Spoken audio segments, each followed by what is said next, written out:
इस वीडियो में प्रस्तुत सामग्री पूरी तरह से काल्पनिक है।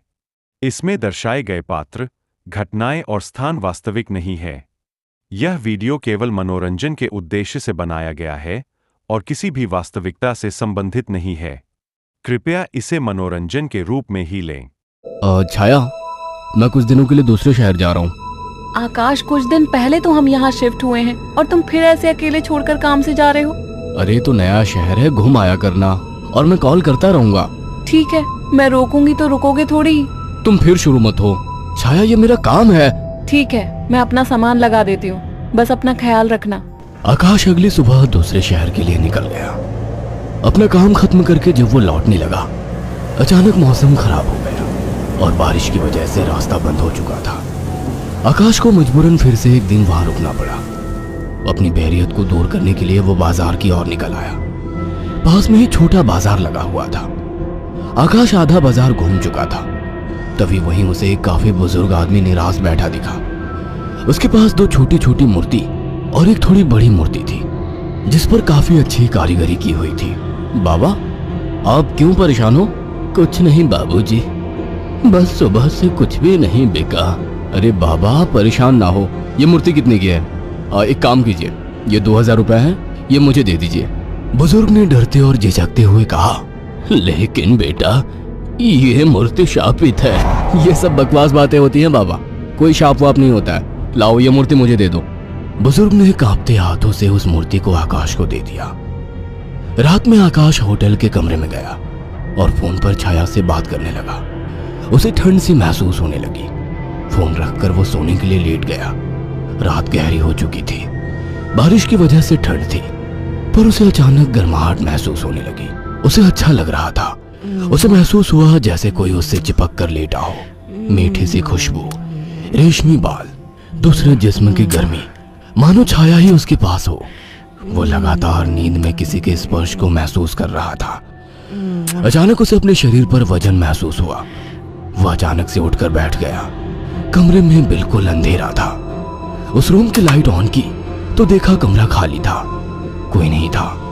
कमरा ठंडा था पर उसे पसीना आ रहा था। अगले दिन सुबह वो जल्दी होटल से निकल गया और शाम होते होते घर आ गया। छाया को फोन किया तो पता लगा वो माँ के यहाँ गई है, आज ही आने वाली है। उसके पास डुप्लीकेट चाबी थी। उसने गेट खोला और अंदर गया। थोड़ी देर बैठने के बाद नहाने चला गया। उसे बाथरूम में जाने के बाद ऐसा लगा बाहर कोई है। वो जैसे ही निकला उसको कोई नजर नहीं आया। वो ऊपर गया और उसे एक परछाई नजर आई। कौन है? छाया, मजाक मत करो, मुझे ऐसा मजाक पसंद नहीं है। तभी दरवाजे की डोरबेल बजी। जाकर देखा तो छाया थी। आकाश उसे देखते ही खुश हुआ और उसे गले लगा लिया। तुम सही वक्त पर आ गई, मुझे लगा कोई ऊपर है। ऊपर कौन है? मेरी कोई सौतन ले आए हो क्या? कैसी बात करती हो? अच्छा छोड़ो, मैं कुछ खाने का बना लूं, फिर बात करते हैं। हाँ ये ठीक है, मुझे ही भूख लगी है। अच्छा ये देखो कितनी सुंदर मूर्ति है। खाने के बाद वो अपने दोनों कमरे में प्यार की बातें करते हुए अपने निजी पलों के आनंद में लीन होकर सो गए। मगर आधी रात को आकाश को वही खुशबू स्पर्श महसूस हुआ। उसे लगा छाया को आज ज्यादा ही प्यार आ रहा है और वो जो कर रही है करने दो। छाया इस बार काफी उत्तेजित लग रही थी। आकाश को भी आनंद आ रहा था। अंधेरे में छाया ने आकाश के सारे कपड़े उतार दिए और पागलों की तरह उसके जिस्म को चूमने लगी। आकाश भी पूरी तरह से उत्तेजित हो गया था। छाया की गरम गरम सांसें आकाश को पूरी तरह से पागल बना दे रही थी और वासना का खेल चरम सीमा तक पहुंच गया। कुछ ही पलों का वासना का वेग लंबी लंबी और गहरी सांसों के बीच शांत हो गया। सुबह आकाश ने देखा छाया जाग चुकी थी। छाया चाय लेकर आकाश के पास आ गई। उठो, चाय पी लो। वह चाय के लिए उठा तो छाया बोल उठी, ये मूर्ति लेकर कब से सोने लगे तुम? अरे ये तो साइड में रखी थी, वहां बिस्तर में कैसे आ गई? आ गई होगी। एनीवे, चलो तैयार हो जाओ, ऑफिस जाओगे ना? लाओ, इस मूर्ति को मैं रख देती हूँ। थोड़ी देर बाद छाया कमरे में सफाई करने गई।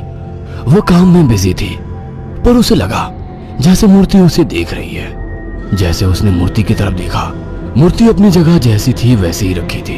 छाया काम खत्म करके कमरे से निकलने को हुई तो अचानक मूर्ति गिर गई। छाया ने पलट के मूर्ति को उठाया अचानक मूर्ति मुस्कुराई। छाया डर गई और मूर्ति हाथ से छूट गई। डरते डरते उसने मूर्ति को उठाया तो उसने देखा वो सामान्य थी। शैतान मूर्ति डराती है मुझे। ये कहकर उसने मूर्ति को अलमारी में रख दिया। काम खत्म कर छाया नहाने गई और जैसे ही उसने कपड़े उतारे और पानी का नल खोला, गर्म पानी उस पर गिरा। वो चिल्ला उठी और बिना कपड़ों के बाहर निकलकर भाग आई। उसके जिस्म पर छाले हो चुके थे। उसने आकाश को फोन किया। आकाश तुरंत चला आया और उसको अस्पताल ले गया। आकाश ने ऑफिस से कुछ दिन की छुट्टी ले ली। छाया, ये सब कैसे हुआ? पता नहीं, नल से गर्म पानी अचानक निकला। मुझे सब अजीब सा लग रहा है, मानो मुझे कोई देख रहा हो। तुम आराम करो, मैं कुछ खाने को लेकर आता हूँ। छाया लेटी हुई थी। अचानक उसने ध्यान दिया, मूर्ति उसकी ही तरफ घूर रही थी। अचानक उसे याद आया कि मूर्ति को तो उसने अलमारी में रख दिया था। अचानक वो मूर्ति हिलने लगी। छाया चीख उठी। आकाश दौड़ता हुआ आया। क्या हुआ? ये मूर्ति अभी खुद चली थी। तुम्हारा वहम होगा छाया। मगर रात को आकाश को फिर से चुंबन के स्पर्श महसूस हुए। वह नींद में था और चाह के आंखें नहीं खोल पा रहा था, परंतु आकाश को चुंबन के स्पर्श उत्तेजित कर रहे थे। उसके मुंह से आवाजें निकल रही थी। अचानक छाया की आंख खुल गई और उसने जो देखा वह हैरान रह गई। उसने देखा कि एक लड़की काली परछाई के रूप में आकाश के कपड़े खोल रही थी और वो देखते ही चिल्लाने लगी, आकाश, वो काली परछाई! अचानक कमरे के शीशे में चटक सी आवाज आई और शीशा टूट गया। आकाश उठकर बैठ गया। ये शीशा कैसे टूटा और तुम चिल्लाई क्यों? आकाश, वो कोई काली आत्मा थी। मैंने अभी देखा, वो तुम्हारे साथ संबंध बना रही थी। क्या तुम्हें बिल्कुल पता नहीं लगा? कौन? क्या कह रही हो? मुझे महसूस तो हुआ, पर मुझे लगा तुम हो। पागल हो क्या? ऐसी हालत में मैं संबंध बनाने की सोचूंगी? आकाश, वो एक काली परछाई थी, पर वो एक लड़की थी। तभी मुझे कल रात को जब ये सब महसूस हुआ तो मुझे कुछ अजीब सा लगा था। मुझे ऐसा होटल में महसूस हुआ कि जैसे मेरे पास कोई तो है, और अगले दिन मैं घर आ गया था। तब से जब भी सोता हूँ ऐसा कुछ होता है। मुझे लगता था कि तुम हो। तभी अचानक दोनों का ध्यान मूर्ति पर गया। आकाश ने तुरंत उस मूर्ति को बाहर फेंक दिया। कुछ दिन बाद छाया पानी पीने के लिए उठी। अचानक उसकी नजर फिर से ड्रेसिंग टेबल पर रखी मूर्ति पर पड़ी। अचानक उस मूर्ति ने काली परछाई का निर्धारण कर लिया। छाया अचानक बेहोश हो गई। कुछ देर बाद उसकी आंखें खुली तो उसे सब सपने जैसा लग रहा था। अचानक वो किचन में चली गई। तभी वहां आकाश आ गया। अरे, पहले ठीक तो हो जाती। मैं तो ठीक हूँ। अच्छा। हाँ, आज तो मुझे एक अलग ही सुबह लग रही है। ओके, अब चलो आराम करो। मैंने तुम्हारे लिए कुछ दिन की छुट्टी ली है। अगर ऐसा है तो मुझे खूब प्यार करो। आज आकाश को छाया कुछ बदली बदली सी लग रही थी। खाने के वक्त भी छाया काफी अजीब तरीके से खा रही थी, जैसे वो बरसों से भूखी हो। छाया, क्या हुआ? आराम से खाओ। रात ठीक से खाया नहीं था ना, तो मुझे जोरों की भूख लग रही है। वैसे आज मीट बना काफी अच्छा है। गांव में अम्मा ने सिखाया था। अम्मा ने? कौन सी अम्मा ने? तुम तो कभी गांव गई ही नहीं। वो सब छोड़ो, सुनो ना, मेरा मन रोमांस का हो रहा है। तुम्हें लगता है ये सही वक्त है? प्यार करने का कोई वक्त नहीं होता। अचानक छाया आकाश से जाकर लिपट गई। उसके जिस्म को चूमने लगी। आकाश ने देखा छाया ने आज साड़ी भी अलग तरीके से बांधी थी। दोनों के बीच संभोग क्रिया होने लगी। दोनों काफी उत्तेजित थे। अचानक आकाश को फिर से छाया में वही खुशबू और स्पर्श महसूस हुआ। छाया आकाश को छोड़ने का नाम तक नहीं ले रही थी। आकाश को महसूस हुआ ये छाया नहीं है। आकाश ने एक झटके से छाया को धक्का दे दिया।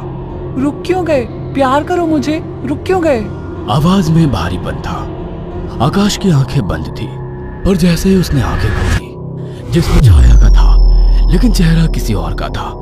आकाश ने कांपती आवाज में कहा, मेरी बीवी कहाँ है? छाया के चेहरे के हाव भाव बदलने लगे। उसका चेहरा सफेद और आंखें काली थी। वो गुस्से में बोली, मुझे पसंद नहीं थी वो, मार डाला उसे। अचानक वो एक परछाई में बदल गई। उसने अपने लंबे और पहने दांत आकाश इस तरह की और वीडियो देखने के लिए इस चैनल को अभी सब्सक्राइब करें और कुछ दिनों बाद जब घर से बदबू आने लगी और अधिक तो से पड़ोसियों अधिक ने शेयर पुलिस को करें। बुलाया तो देखा दोनों की लाश बहुत बुरी तरह से कटी पड़ी है और सड़नी शुरू हो चुकी थी। पुलिस को लाशों के पास से वो मूर्ति मिली थी।